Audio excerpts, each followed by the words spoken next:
जादुई सिलेंडर। नरेंद्र नाम का एक आदमी रहता था और वो शिमला में रहता था।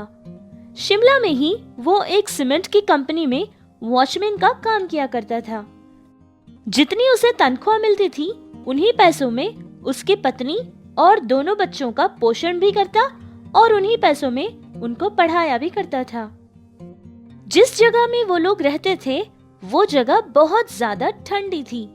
वो लोग खाना बनाने के लिए लकड़ियों का चूल्हा इस्तेमाल किया करते थे और कभी कभार तो ठंडी की वजह से लकड़ियों को आग लगती ही नहीं थी और उनका चूल्हा सिलगता ही नहीं था, जिसके कारण कभी कभार वो लोग भूखे ही रहा करते थे। अपने परिवार की ये हालत नरेंद्र से देखी नहीं जाती थी।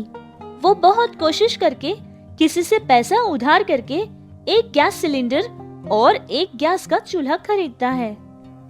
नरेंद्र की पत्नी का नाम अर्पिता था। जितना पैसा उसका पति कमाता था उन्हीं पैसों में वो बहुत ज्यादा बचत करती थी और बहुत ही संभल कर खर्च किया करती थी। नरेंद्र का बड़ा बेटा हरीश अपनी पढ़ाई रोकना नहीं चाहता था और पढ़ने के लिए वो शहर जाना चाहता था। एक दिन अपने पिता के पास आता है।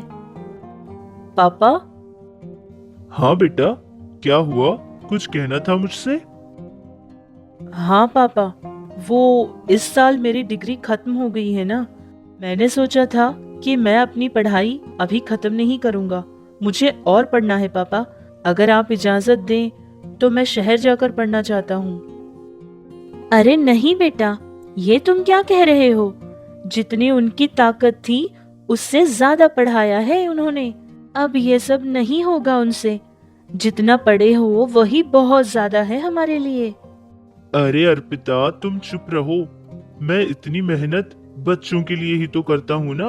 मैं तो पढ़ नहीं पाया था क्योंकि मेरे माता पिता नहीं पढ़ा पाए थे मुझे। इसीलिए मैंने सोच लिया था कि मेरे बच्चों को ऐसा वक्त नहीं आएगा। देखो बेटा हरीश, जैसे तुमने कहा बिल्कुल वैसा ही करो। तुम्हारे शहर जाने की सारी तैयारियां मैं कर दूंगा, ठीक है?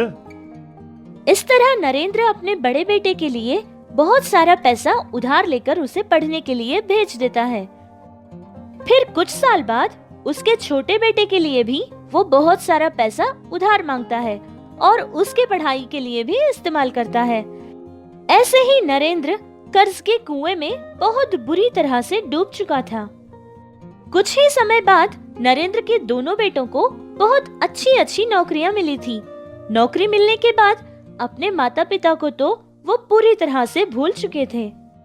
नरेंद्र की पत्नी को इतना पैसा उधार चुकाने के तकलीफ से ज्यादा इस बात की तकलीफ होती थी कि उसके दोनों ही बच्चे उन लोगों को भूल गए हैं और उन्हें अकेला छोड़कर चले गए हैं। इसी बात से अर्पिता हमेशा चिंतित रहती थी और एक दिन बहुत बीमार पड़ गई थी। फिर कुछ ही दिन बाद वो मर जाती है।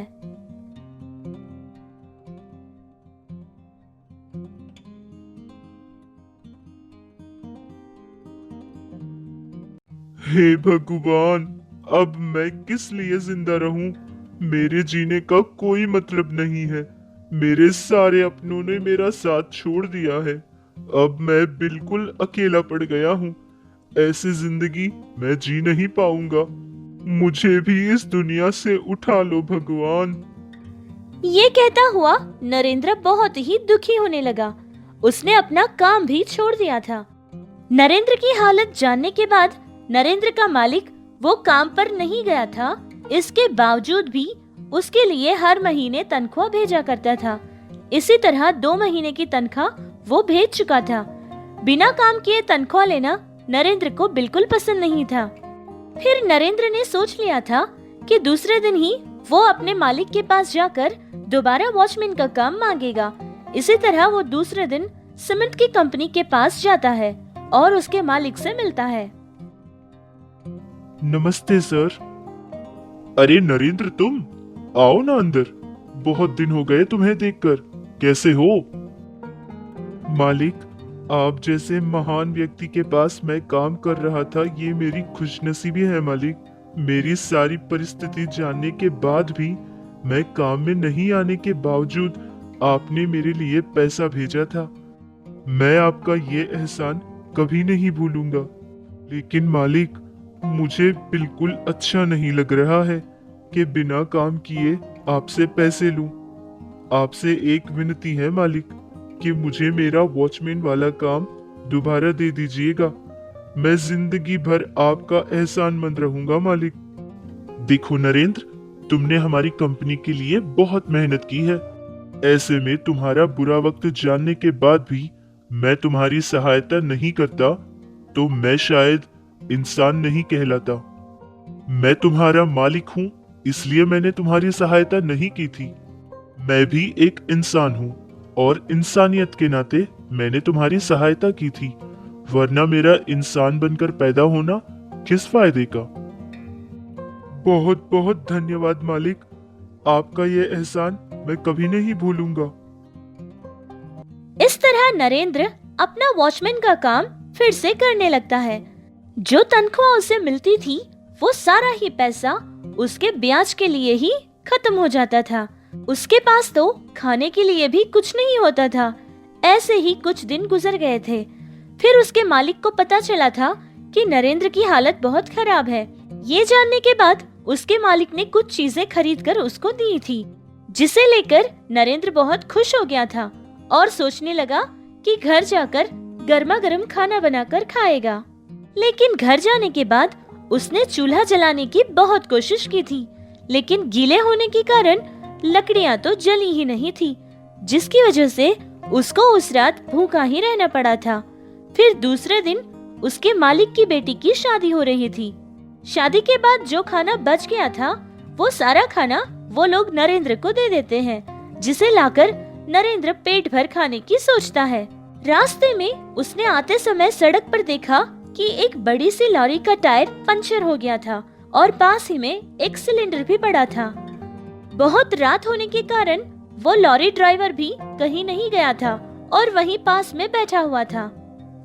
उस लॉरी ड्राइवर को देखने के बाद नरेंद्र ने सोचा कि उसकी कोई न कोई सहायता करे। जो खाना उसके पास था वो उस ड्राइवर को ले जाकर देता है। सुनो, तुम ये खाना खा लो, बहुत रात हो चुकी है ना, यहाँ आसपास कुछ खाने के लिए नहीं मिलेगा। अरे बहुत बहुत धन्यवाद आपका चाचा जी, आप तो बहुत अच्छे इंसान लगते हो। अगर आपका खाना मुझे दे दोगे तो आप क्या खाओगे? अरे तुम मेरी चिंता मत करो, मैं घर जाकर कुछ न कुछ बनाकर खा लूंगा। तुम ये खाना खा लो और आराम करो, वरना इतनी ठंडी में बहुत परेशानी हो जाएगी, जिसका अनुभव मुझसे ज्यादा शायद किसी को नहीं है। आप अपने बारे में सोचे बिना मेरे बारे में सोच रहे हो। आप जैसे लोग आजकल कहाँ मिलते हैं चाचा जी। आपने मेरी बड़ी सहायता की है, जिसके बदले में मैं आपको ये गैस सिलेंडर देना चाहता हूँ। मना मत कीजिए चाचा जी, ले लीजिए। नरेंद्र को बिल्कुल ठीक नहीं लग रहा था कि खाने के बदले में वो सिलेंडर लेकर जाए। उसने बहुत मना किया था, लेकिन उसके लाख इनकार करने के बाद भी उस लॉरी ड्राइवर ने जबरदस्ती ही नरेंद्र को वो सिलेंडर दे दिया था और नरेंद्र उस सिलेंडर को लेकर घर पहुंच गया था। उसके घर में जो पुराना गैस का चूल्हा पड़ा था उसको सिलेंडर से लगा देता है और खाना बनाना शुरू करता है। इस तरह सिलेंडर को लगाए पूरे 4 महीने हो चुके थे, लेकिन वो सिलेंडर तो खाली ही नहीं होता था, जिसे देखकर नरेंद्र को कुछ शक होने लगा और एक दिन उसने उस सिलेंडर को अपने हाथ से उठाकर देखा था। वो तो बिल्कुल उतना ही भारी था जितना के भरा हुआ सिलेंडर होता है।